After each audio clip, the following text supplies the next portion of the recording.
and a Merry Christmas to all. As I record this, it is December 23rd, 2020. We're just 2 days away from Christmas, which for Christians, this is a great celebration of ours. We celebrate the birth of the Messiah, of Jesus Christ, this time of year. Was he born this time of year? Probably not. More likely the spring, but to us, though, it's a time when we remember. We set aside to remember. And all the events that took place in the miraculous birth of the Messiah. So, but what I want to talk to you about today is something that has stood out to me. Was a great event, which everybody, you probably know, most people know. I don't know how you couldn't know. But on Monday night, just 2 nights ago, it's Wednesday today, 2 nights ago, on December 21st, 2020, Jupiter and Saturn were visible in the sky, in the southwest part of the sky around the horizon, as being so close to one another that they appear to be joined together into one bright light. And this has been called the Great Conjunction. For those with spiritual eyes to see, I believe there's a sign from the Lord being manifested for us through this divinely timed event in the darkness. And that's something we're going to talk about. So I'd just like to read to you a few things that I've written down about this that have come to me. First of all, I'll start with these are different a couple different sources from the internet, but this is what they said on the internet about the event. The event is so legendary, some have associated it with the famed Star of Bethlehem that guided the wise men in the Bible, in the Bible's nativity story. In astronomy, a conjunction occurs when any two astronomical objects such as asteroids, moons, planets, or stars appear close together in the sky when observed from Earth. A great conjunction specifically involves Jupiter and Saturn. This occurs only every 19.6 years, about 20. So the event is already rare, but the December 20 event was, now it's past, the closest observable conjunction of the two since 1226. They also came about this close in 1623, but likely couldn't be seen from Earth. And in my note, I said it was due to it occurring during the day in 1623. It occurred during the day back then versus at night this time. Not only has it been about 400 years since this occurred, but their light can be seen greater because of the darkness that surrounded it. Oh, that's so important to remember. So will the events of God that will soon occur for all to see. You know, like I said, it's been about 400 years. 1623 is the last time it happened. And actually, I believe I think it was March 4th in 1623. But, and I turned it into a video, but I made a video called The 400-Year Release from Bondage, which you can see on our YouTube channel here, if you just go down through them and check out the other videos. But it's about this 400-year thing and what it represents. But it's interesting. This is like another sign of a 400-year event that has taken place. Again, last time it was 1623. It was during the daylight, so it wasn't as visible. But the one that was visible was in the year 1226. So, it's like 800 years ago. So here we are now in this year. Was it just a random coincidence? I don't think so. I don't believe it. Because nothing is random, and especially at this time and everything that we're going through in our nation with this presidential election and the great increase of wickedness. No, there's no coincidence in this. Which I believe that as we go through this, I hope that you see that. So anyway, so then what they said on the internet as they carried on, they said, don't miss this one, saying the last one came in 1623, but likely couldn't be seen from Earth. And don't miss it. You may not get another chance. Isn't that true in a spiritual sense as well? You miss this one, and you may not get another chance. This is, as they continued on, I'll read what they said, this is the greatest great conjunction between Jupiter and Saturn for the next 60 years, with the two planets not appearing this close in the sky until 2080, said Preston Dykes, I think his name is, a writer and producer from NASA's Jet Propulsion Laboratory in a NASA video. During the show, Jupiter and Saturn, the two largest planets in our solar system, will appear very close to one another, as if they were overlapping to create a double planet. The last time we were treated to such a sight was during the Middle Ages, as I said, almost 800 years ago. A conjunction occurs when any two astronomical objects appear close together in the sky when observed from Earth. From our perspective, the two giant planets will appear only a tenth of a degree apart, even though they are actually about 450 million miles apart. By the way, so these two events that will occur simultaneously on Earth will also be, spiritually speaking, about 450 million miles apart.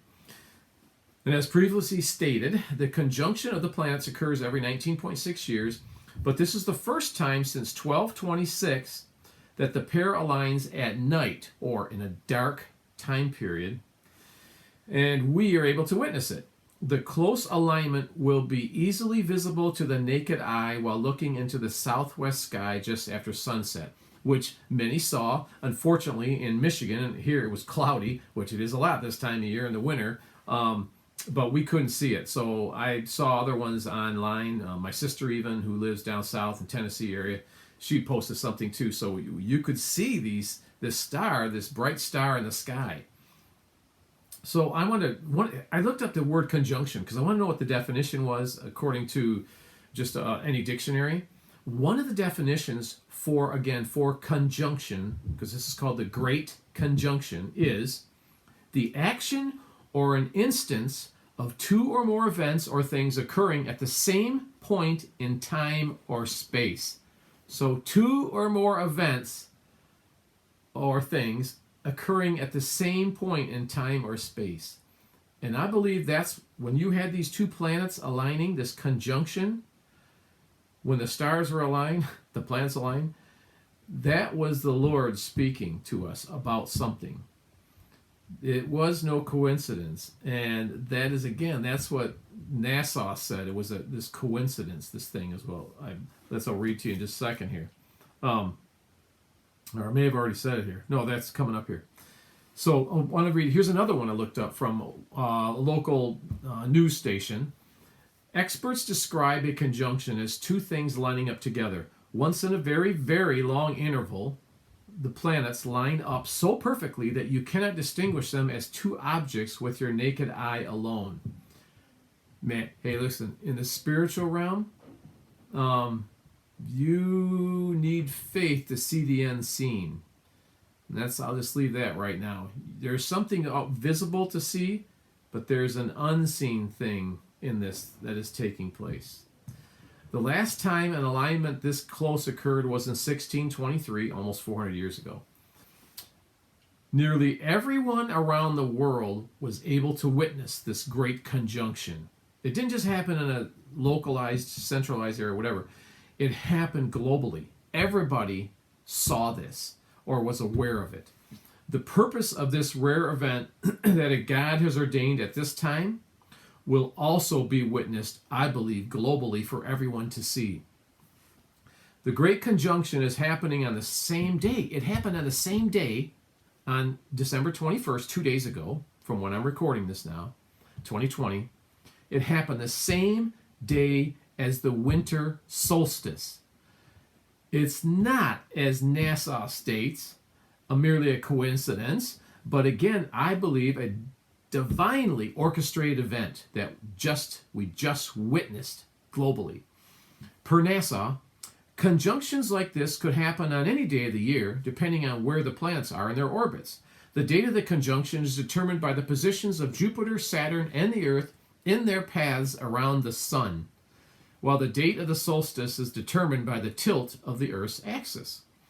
The solstice is the longest night of the year, so this rare coincidence will give people a great chance to go outside and see the solar system. Did you hear that? The solstice on that same day, December 21st of the Great Conjunction, it was the winter solstice, which is the longest night or the longest period of darkness of the year. Ugh. So it's the greatest amount of darkness of the year. From then on, though, each preceding day after that, the light begins to increase more and more every single day.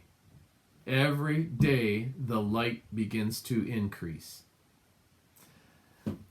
In 3 previous videos that I recorded, and I called them, these are ones you could look on our YouTube station, but they're called, the first one was called 2020, The Dawning of the Light, and the next 2, it was part 1 and 2, were called 2020, The Year of Great Shaking.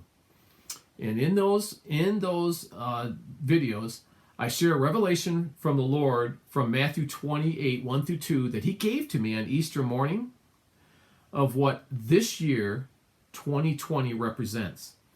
Again, you have to go back and look through them all. I'm not going to go through it all, but it has to do with the light of God beginning to grow this year, a violent shaking, or a severe earthquake, or a violent shaking. That's what it means. And the reproach of Egypt and of Christ being rolled away from his people. There's one more video that I have yet to do, and which I'll probably entitle 2020, the removing our reproach among men. But from my Bible study, I will real quickly tell you, this is where it came to me from. It was Matthew 28, 1 through 2, which had to do with the resurrection of Christ. Remember, I'm reading this at Easter morning. And it said, "Now after the Sabbath, as it began to dawn toward the first day of the week, Mary Magdalene and the other Mary came to look at the grave. And behold, a severe earthquake had occurred, for an angel of the Lord descended from heaven and came and rolled away the stone and sat upon it." Well, as I began to look through my software of the Greek words that we interpreted into English, there's something called the Strong's Exhaustive Concordance. And that the man whose last name was Strong took every Greek and Hebrew word in the Old Testament and assigned a number to those words, to each individual Hebrew or Greek word. The number assigned to the word that we interpreted in English as dawn is 2020. So, and it wasn't, I read that thing and I'm telling you, my spirit inside me, just stirred. I knew I was getting something from the Lord, so that's when I began to dig, and he gave me this whole revelation about this year. So, and the word, by the way, is epiphosko. It's Greek, but what it means, again, we interpret it as dawn. It means to begin to grow light, or in the sense of shining upon. Oh, man. So if you want more, go back and check that out. But, so, hey, by the way, just want to tell you real quickly here, it's interesting, Jupiter and Saturn, the 2 planets that are aligning here, that have aligned. And interesting about, I looked up there because I wanted to know about their names and stuff about them a little bit, if there's anything there that was interesting. First of all, Jupiter, it's the largest of the planets, and it's 5th in order from the sun, if you remember that from school, for the older people. Now I began to look at it, where it came from, and it was the chief Roman god, the husband of Juno, and God of light, of the sky and weather, and of the state and its welfare and its laws. Now I'm just saying what they say about it. Okay, I'm a Christian, so I don't in any way align myself with, and especially the next one, the astrological definition or interpretation of this planet of Jupiter. Astrologically speaking, Jupiter is associated with the principles, interesting, hey, God can use anything, we're associated with the principles of growth, expansion, healing, prosperity, good fortune, and miracles. Jupiter governs long distance and foreign travel, big business and wealth, higher education, religion, and law. Nice. Saturn, which is the 6th planet from the sun, so Jupiter was in front, it was the big one. You saw there, you see a big light and a little light as they began to cross in front of each other, and form one, the appearance of one. Saturn, it was named after the Roman god of wealth and agriculture, and it was the father of Jupiter. Yeah, okay. Its astronomical symbol, again, I don't align with the with all this anyway, but it represents the astronomical symbol. This is for Saturn, represents the god's sickle, the sickle, which to me speaks of harvest. Jupiter, now this is a quote, Jupiter is said to be the planet of optimism, expansion, healing, growth, and miracles. Saturn, conversely, so something good, something bad here, in one event, two events combined into one.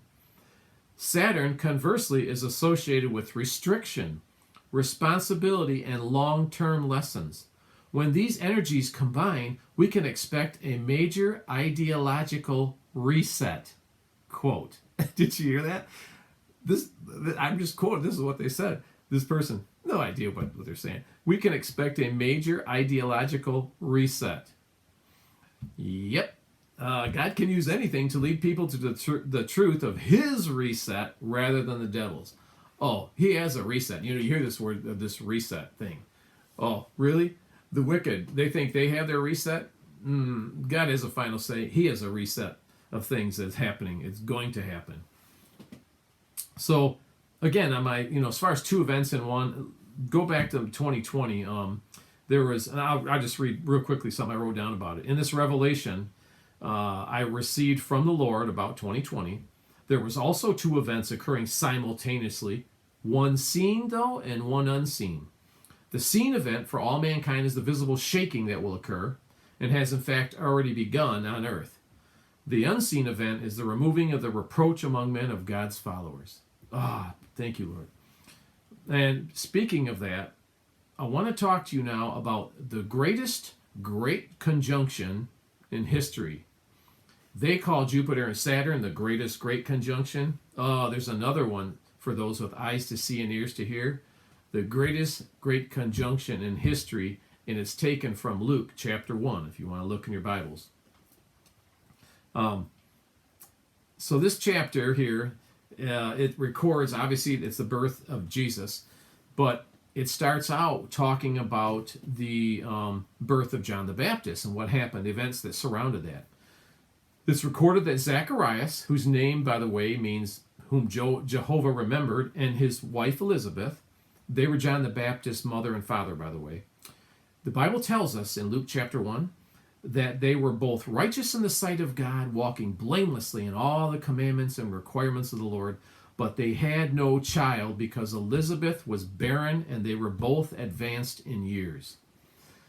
Elizabeth's name means pledged to God, or God is my oath, that is to say, a worshiper of God.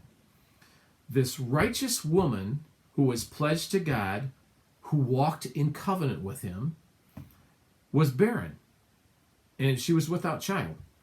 It wasn't that they had done something wrong, but that God was going to use them and their temporary barrenness to bring glory to his name. Elizabeth would be used by God to bear the one who would be the forerunner of the Lord. After John the Baptist's father, Zacharias' mouth was opened and his tongue loosed. By the way, Gabriel had appeared to him, and when Gabriel told him that his wife was pregnant and with child, they were going to have this child, he questioned him, and because of unbelief, his mouth was shut. Unbelief always shuts the mouth of God's people. Always. But when they were picking the name, as many of you would probably know or are familiar with this, there was many of friends and relatives who said, because Elizabeth said we're going to name him John because that's what they were told, and they were to call him his name John. That's what Zacharias had been told. But when they said there's nobody named John, and you're just of your descendants, then Zacharias asked for a tablet and wrote on it his name is John. At that point, his mouth, the Bible says, was open and his tongue was loosed. His tongue was loosed. It was no more bound. So I got this study on binding and loosing. That's incredible what God's told me on that. That's a whole other time period though for something, but at some time. So anyway, so again, it wasn't because these people had done anything wrong. See, this is what we have to know about things that are going on right now. Just because there are some of you, maybe there's somebody watching this, like my wife and I, we've been in a state of barrenness, spiritually speaking, with not a lot of children, no children spiritually again. But I know it's of God right now, because soon more will be the children of the barren woman than of her that has a bunch right now, as Galatians talks about.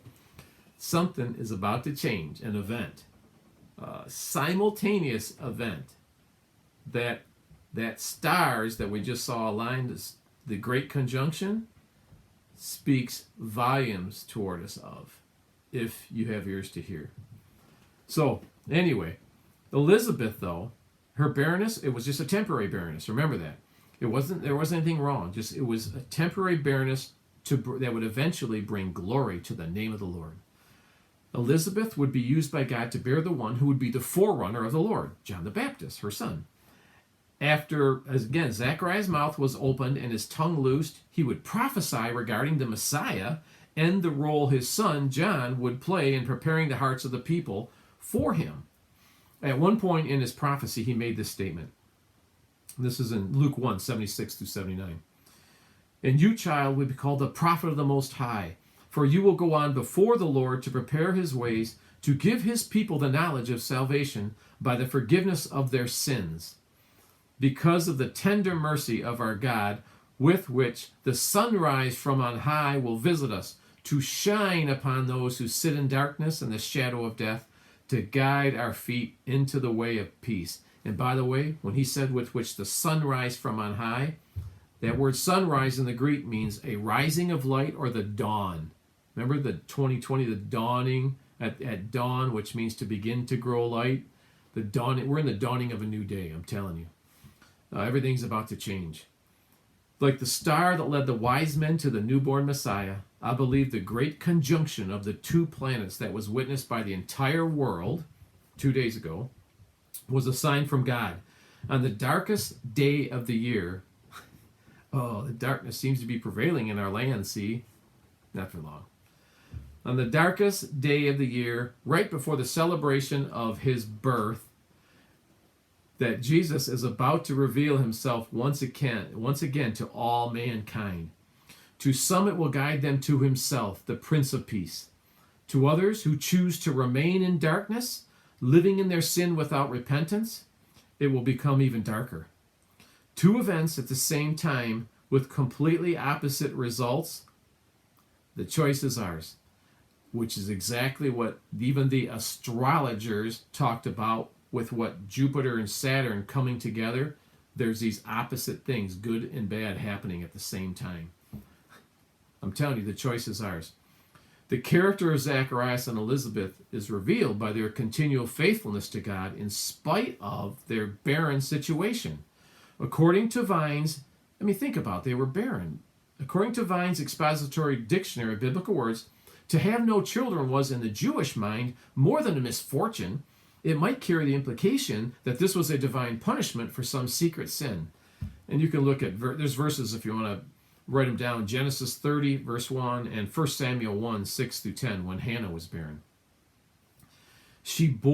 Elizabeth bore this reproach for many years, yet in this shameful state within their society, they did not turn away from the Lord and become bitter, but rather they showed themselves as proven servants that God would honor throughout history, forever joining them together with the miraculous birth of the Messiah.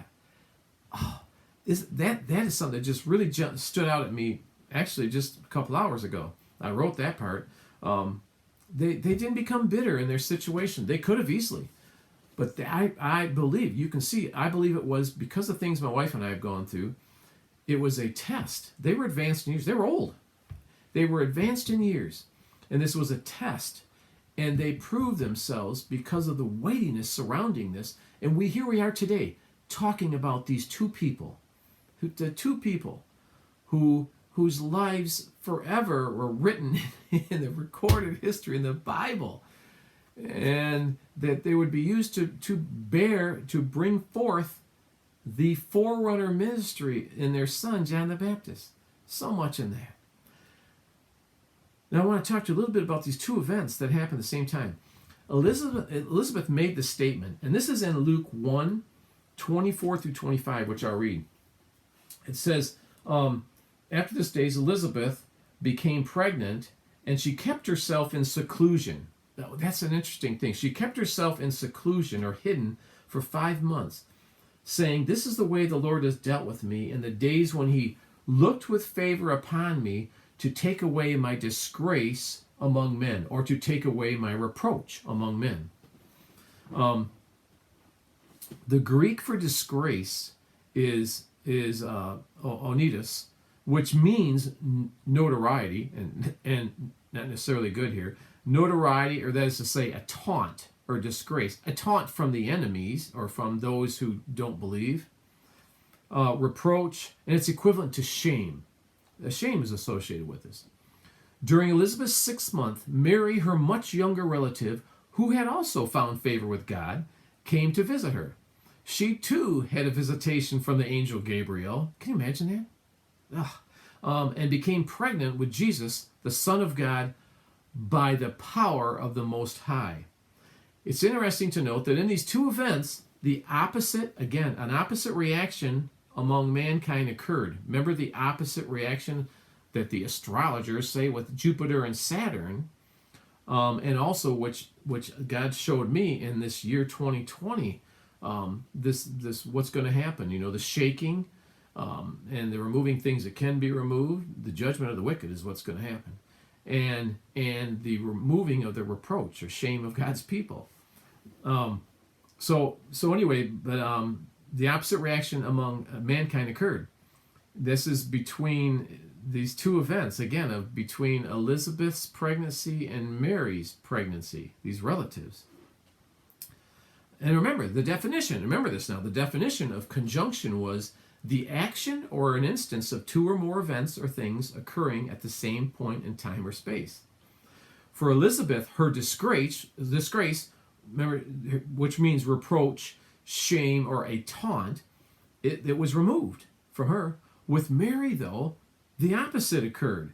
She would have to live the rest of her life with the reproach of giving birth to Christ among mankind. Many would simply not believe that she was pregnant by the power of God. Instead, she had to live with the sneering of those who did not believe. And this mocking of Jesus now falls upon all of his followers. So think about this. So remember when Jesus, when they had to go back for the oh man, the word's gone just right now. Oh Lord, I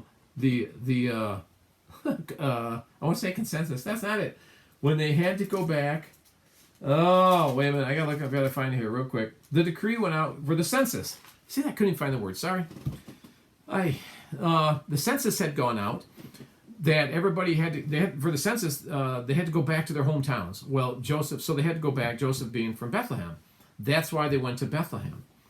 Now, there would be Jesus or Joseph's relatives in this town.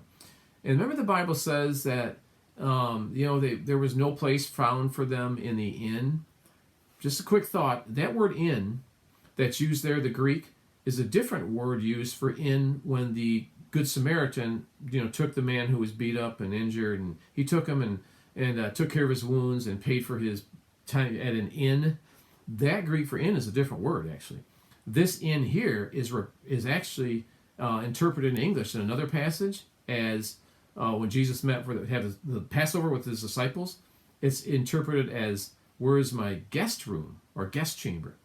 And see, in the homes back then, they would have these guest chambers. There were rooms put on there for guests. Well, obviously, if Joseph and Mary went back to Bethlehem, where Joseph's relatives were, do you know when it says there was no room for them in the inn? They actually could have gone to, now the Bible doesn't say this, they could have gone to a relative and a relative's home, which that word can imply a guest chamber. So, can you imagine? So, word gets out in small towns. Yes, I know. I live in one. For good or for bad. So, they could have, when they come there, and the story was, she's pregnant. How did she get pregnant? It was by God. Right. So, they had to live with this their entire life then. I mean, Mary had the rest of her life, the reproach of Christ was on her already. And isn't it interesting? He came into his own, John chapter 1. He came into his own, and his own received him not. He came into his own possessions, his own people. Then the Jewish people, most of them rejected him as their Messiah. His rejection already began in the womb when he went to Bethlehem. It already began then. So anyway, so who knows? You know that either way, she had to live with this in her entire life. So the good news in this is that it is about this mocking of Jesus, this reproach, this shame, this taunting of our enemy. I believe it's about to be removed by God. At the same time, two events will be taking place. One, the visible shaking of all that can be shaken, as I said. And two, the rolling away of the reproach of those who follow Jesus Christ, which I am going to do that, and I believe, next.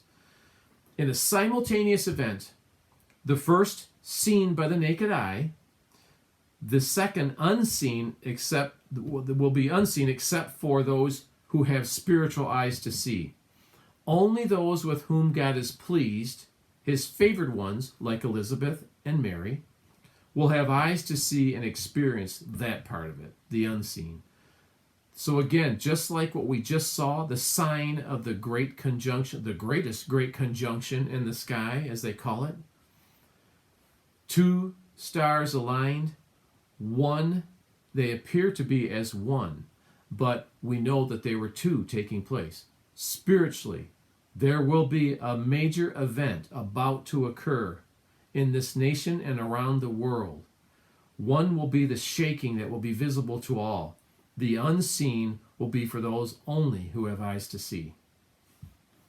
It was noted that Elizabeth was in seclusion for the first 5 months of her pregnancy, hidden from view of man. I believe that many of the forerunner ministers before the second coming of Christ have also been in seclusion, hidden from others. Their ministry, birthing to mankind, will, like John, be outside, listen to me, outside the institutional church's four walls, in the wilderness, so to speak. And they represent the new things of God that are being proclaimed this very day. As the Lord declared through Isaiah the prophet, "Behold, the former things have come to pass. Now I declare new things. Before they spring forth, I proclaim them to you." I'm telling you, these ministries that have been hidden, that have seemed to be so barren for so long, you watch what's about to happen. God is going to bring them forth, to birth them.